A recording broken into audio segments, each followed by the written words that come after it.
The Mirage on the Red Sea. The heat shimmered off the Red Sea, distorting the dilapidated Italian-built villas into a hazy mirage.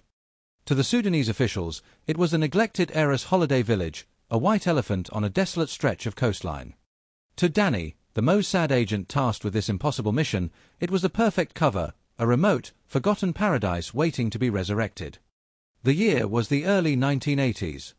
Thousands of Ethiopian Jews were fleeing civil war and famine, undertaking grueling treks across treacherous deserts to reach refugee camps in Sudan.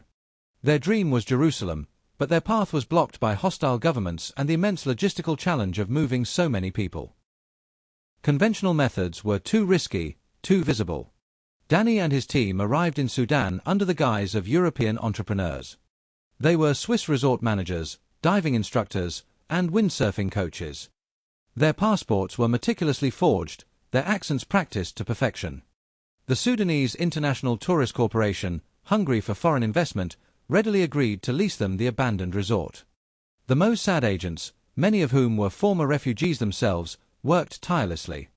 They renovated the crumbling villas, installed electricity and plumbing, and brought in supplies. Glossy brochures, featuring pristine beaches and vibrant coral reefs, were distributed across Europe, attracting unsuspecting tourists. The resort wasn't just a front, it became a genuine, thriving business, even turning a profit.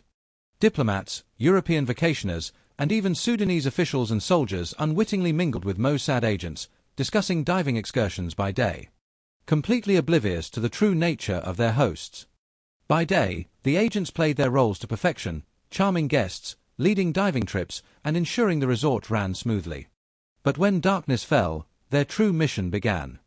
Under the cloak of night, Danny and his operatives would slip away from the resort, leaving their guests enjoying the evening's entertainment.